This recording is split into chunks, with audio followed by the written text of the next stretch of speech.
Hi there. I'm here to talk you through how to update a self-registered patron. Now that we have self-registration available, you will be able to see patrons with partial accounts that have come in. Usually they'll walk into your library and not have a physical card, but have either a barcode number or they'll have to ask you to look them up by name. And in order to do that, let's take a look at a self-registered account that I've created. We'll go to the patron status and checkout page. And in this case, look them up by last name. And the first thing you'll see is that the patron barcode is not our typical 14-digit 29896 type of barcode. It starts with SR, which stands for self-registered. The patron category is also self-registered. And when you click into that account, you'll see a warning pop up. It says self-registered user, update account, and verify address. At this point, you would go into their account, click the patron edit button, and complete the filling out of this user account edit screen.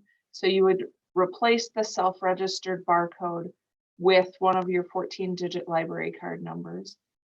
It's important to ask your patron whether they have already been using Overdrive or Libby, because if they have, you'll need to keep track of what this SR number used to be.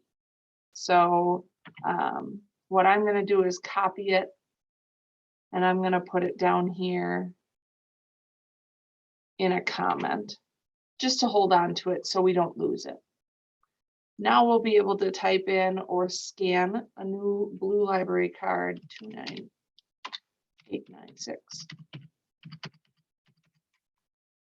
and make sure that the home location is either your library or the library that that library chooses to be associated with.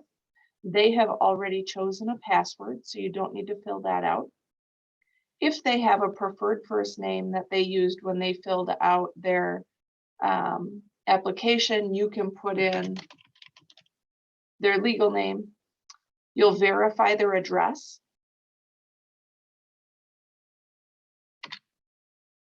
Make sure that their city and state look correct. You will have to fill out their township code. And you'll have to do that the same as you would with any other brand new patron.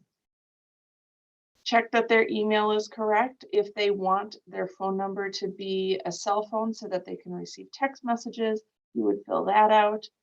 And now that you've confirmed their either ID or their residency, you can change ID confirmed to yes. And then you will have to change the borrower group to your library. You'll have to change the patron category to the correct thing. And then you will want to update the expiration date so that it's more than 30 days in advance. Last, you will choose whether they need email or SMS for their notification preferences.